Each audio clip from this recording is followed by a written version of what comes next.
finishing up making a corn, feta, and avocado salad.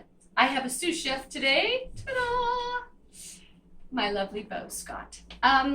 So my friend Rebecca brings this to our 4th of July picnic most years, and I absolutely love it. And she gives me the recipe, and it says it's Juliette's corn, feta, and avocado salad. So we have no idea who Juliette is, but thanks to Juliette, if she was the original maker of this. This is something that's just really nice in the summer because it's light, it's easy to put together, it has really good flavors. So we are going to pair this tonight with our baked meatballs and that yummy tangy barbecue sauce. Yeah, that would be good. But Rebecca's recipe says 6 ears of corn, kernels cut off, boiled for a minute.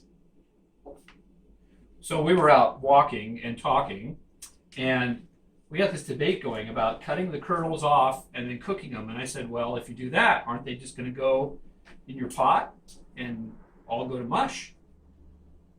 Don't know. And is there any flavor profile difference? Yeah. I was thinking that you cook them on the cob and then slice it off and keep them nice and whole. Yeah. So we're going to do an experiment. We're going to do half of them by cooking it on the cob. We're going to put the two. Throw those in. My water's hot. Woo! And then the other one, we're going to cut off and put that in after that's done and do those separate. And we're going to see if they look different, if they taste different. Be an interesting experiment. And you get to show them how to take corn off the cob. All right. All right. How do we take corn off the cob? Well, the first thing you want to do is this part.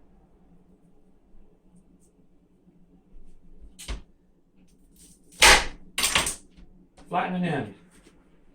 Then it stands firm on the board, and I can run the knife right down the side of the cob. Uh-oh, slipped out. But there we go. Yeah, this is real time, folks. It's going all over the place. Good thing I put my apron on here.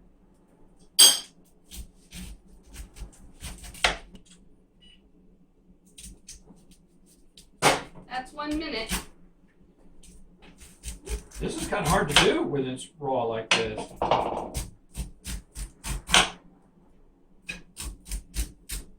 Now you can see why I had Scott come from behind the camera to do this part. You planned this out, didn't you? I'm no joke. All right, so there's our 1 minute of corn on the cob, and then that can go in. We're going to do a timer for a minute on that to get parity, and then we're going to try it. All right. There we go. Now right away, look at how it clouded the water.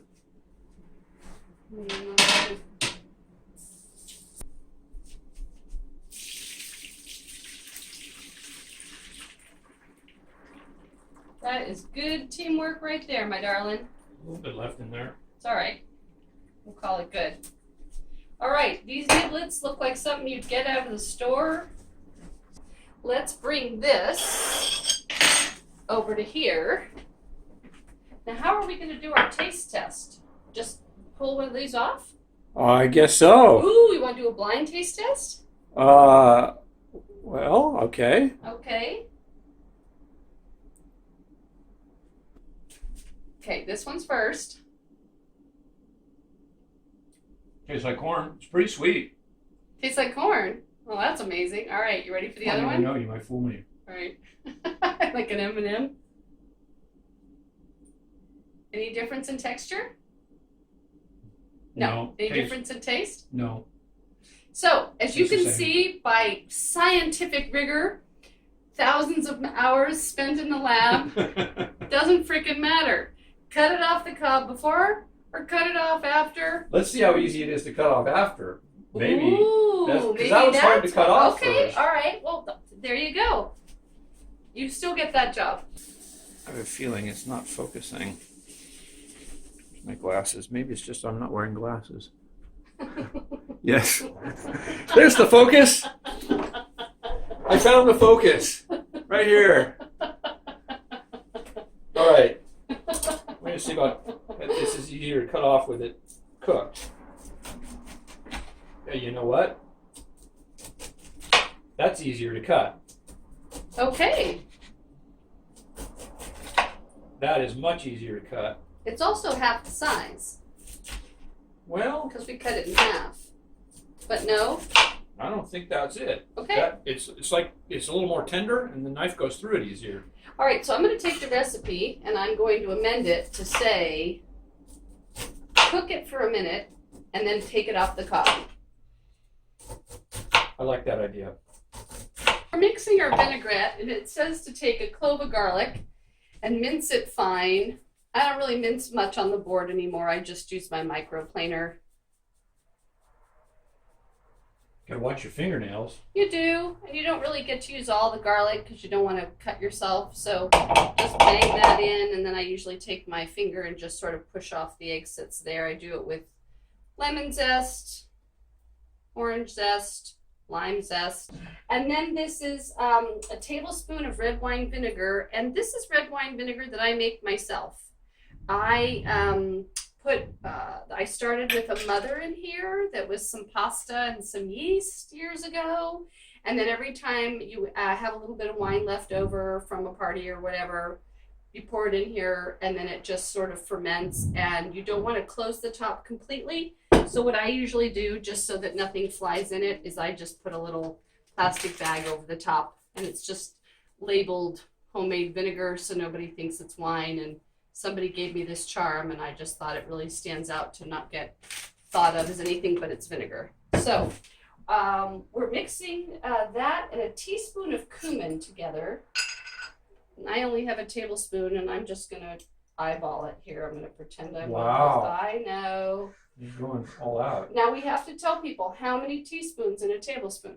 3. So I'm going to just guesstimate a third of that, knock it in there, and we're going to whisk in 2 tablespoons.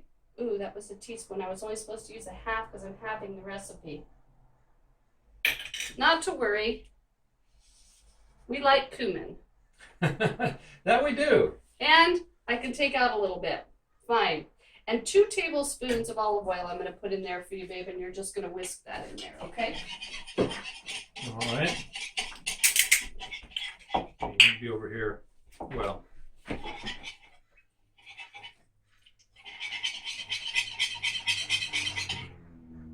There you go. Like that? That's it. Perfect. Definitely salt. All right. Add some salt. I'm going to go for like You want more garlic? 1/4 teaspoon. No? No, I don't think so. More vinegar? I don't know. All right. So the first taste was the little finger. The next taste is the next finger. Oh, crack me up. That's good. That's good. Okay. And we're going to put in our corn.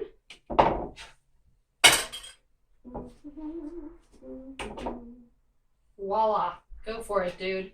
Let's see, we don't have a spoon out. Go ahead and get a spoon out. We're going to mix that all together. Ooh, it's smelling good. It's feeling summery. There you go.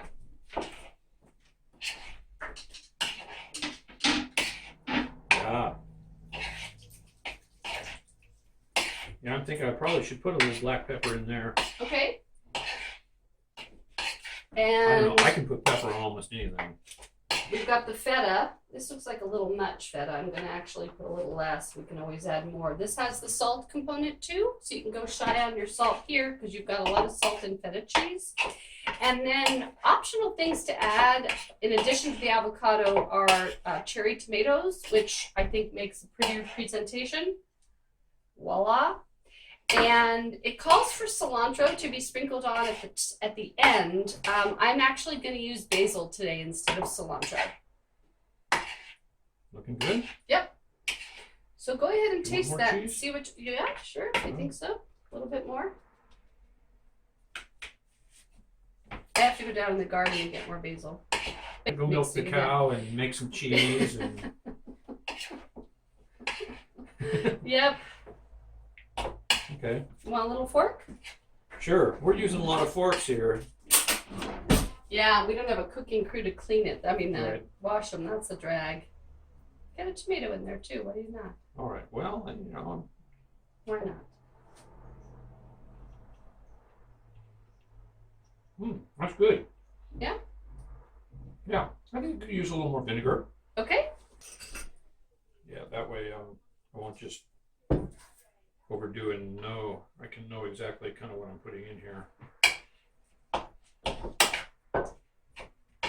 And I like this because it'll sit, and the corn and the feta and the tomatoes will all talk to each other, and then we'll sprinkle it with that fresh basil at the end. Okay. And we'll also put in the avocados later because I don't want those to get brown before dinner. Okay.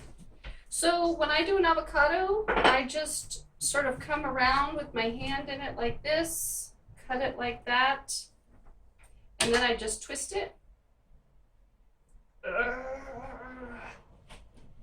Wasn't really that hard. And then what I do, I'm going to take this out. This is a little bit from the seed, is I just sort of go like this. Oh, it's a little hard. It's not really that ripe. Bother. Well, usually if this is ripe, it goes right through it. And then I just sort of do the other side. Oh, this is really, gosh, I bought this 3 days ago. I thought it would be perfect for tonight's salad. That's a drag. And then I just sort of turn it out, or you can scoop it out. And obviously, if it's ripe, it falls right out. This is like,